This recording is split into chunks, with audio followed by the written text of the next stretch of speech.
Hi folks, I'm Shiv Verma, a nature and wildlife photographer. I lead photo tours and workshops worldwide, and I also am a commercial photographer.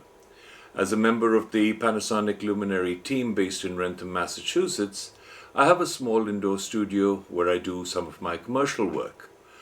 And of course some, occasional portraiture. But my real studio is the outdoors, it's the natural world. I've been shooting Panasonic Lumix systems since the mid-2013. However, in February 2014, I sold all of my DSLRs and associated lenses to go completely mirrorless. No regrets whatsoever. I recently added the GH5 that you can see here to my arsenal, and this body has become a game changer for my photography. Not only is the GH5 an absolutely awesome video camera, it's an equally awesome stills camera with its 20.3 megapixel sensor. It serves all my needs as well as, if not better, than what I had as my DSLR kit. One of the things that I do want to mention is that people kind of feel that mirrorless cameras are just not up par, and they have some doubts about its capabilities. But really with the GH5, all those doubts have clearly been dispelled. It's got some incredible features. In fact, it's probably one of the most feature-rich cameras I've seen in a long time. It has what's known as 4K photo mode, which basically allows me to extract 18 megapixel stills from sequences that I can shoot at 30 frames per second. That's unheard of. In my wildest of dreams, I could never have imagined capturing such extremely high quality stills from basically video, since these images are in fact inside a video wrapper. They're JPEG images, but so what? I mean, they are phenomenal. And be rest assured that when you have features like this, you're not going to miss the shot that you want. I don't want to sound cliche, but I really don't want to miss that decisive moment. My GH4 prior to the GH5 could do this in 4K photo mode, and I was able to extract 8 megapixel files. Now with the GH5, I get 18 megapixel files. So, I mean, that's a huge advantage. And then if I really want to go up to an insane frame rate of 60 frames per second, I can use the 4K photo mode, and yes, it is for 60 frames a second. Things that I can capture now that I would never have been able to capture before.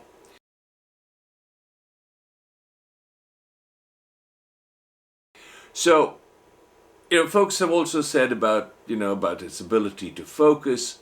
Let me be absolutely frank with you. I mean, I'm not a video photographer. I'm not a videographer. I do still photography at the most part. And really all of that gives me the ability to capture images, focusing with the depth of defocus that they have in these cameras is absolutely incredible. I mean, missing a shot is, in my opinion, operator error, not camera error. The other thing is, we were looking for dual card slots in DSLRs. Well, now this camera has, 2 card slots.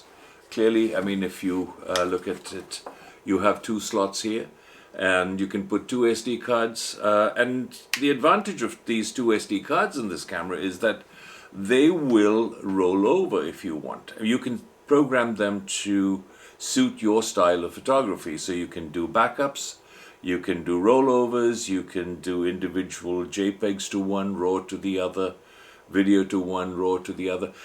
You've got infinite capabilities of how you would like to program and set this camera up.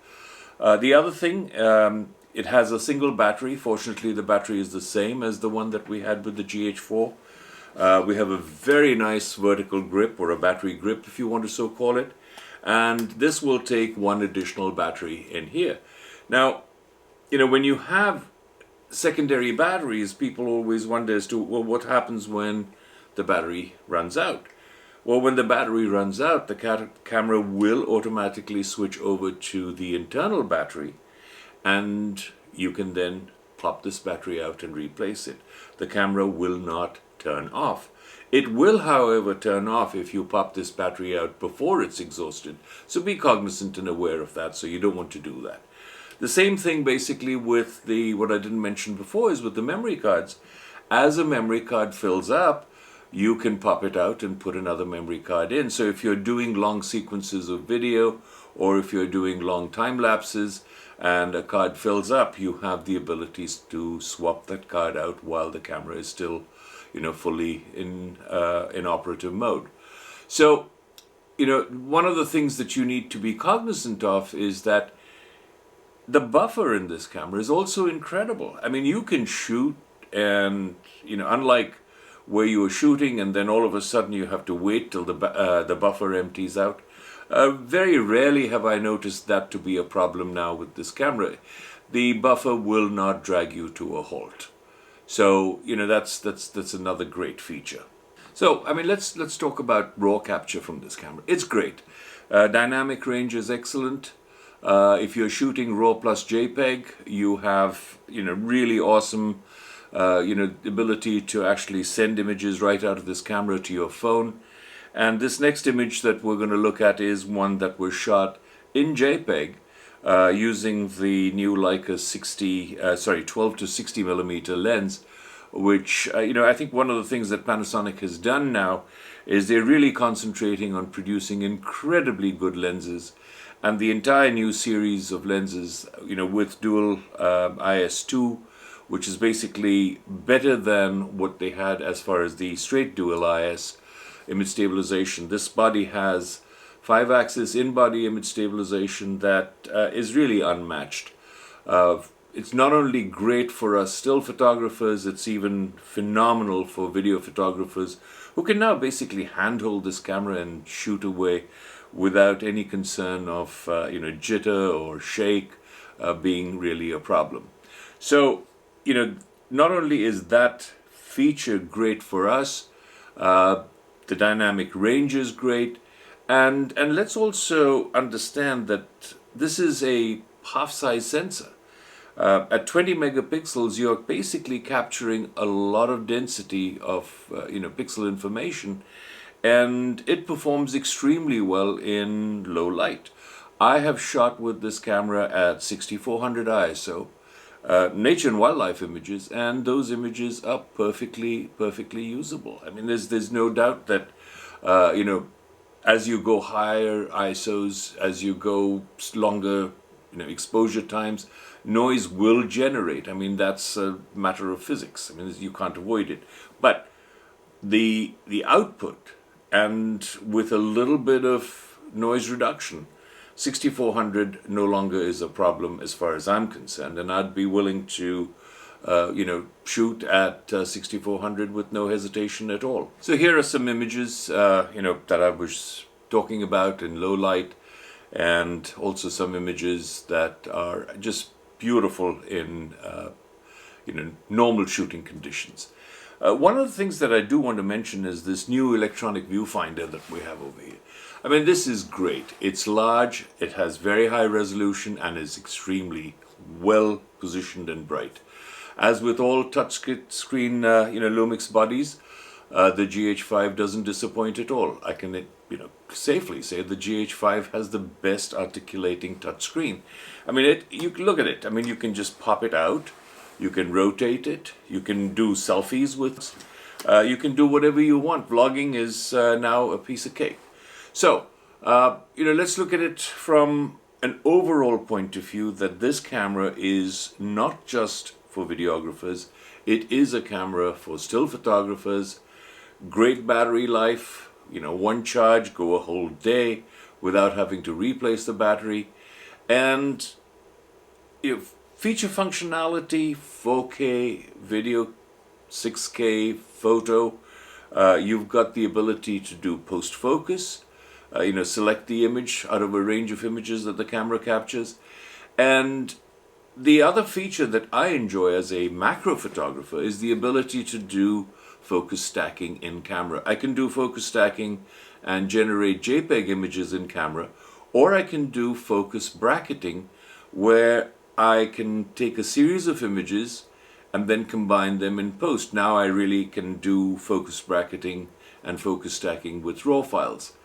The camera is just, as I said, so feature rich. You've got bracketing not just for exposure, you've got bracketing for aperture, you've got bracketing for white balance, you've got bracketing for focus.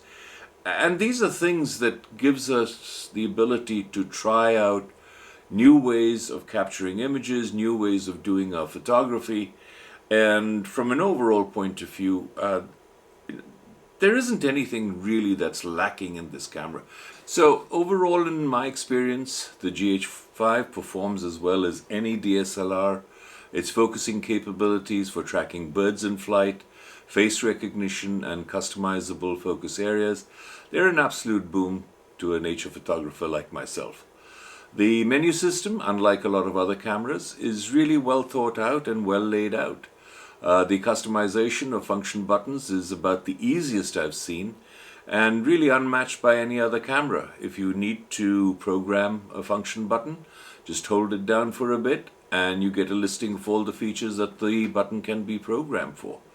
We're all familiar with custom settings. Well, the GH5 has 3 sets and incrementally overall 5 sets.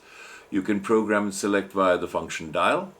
However, what a lot of mirrorless cameras lack, the GH5 now provides you with the ability to create a personalized menu with all of the features that you use most often, all conveniently placed in one section.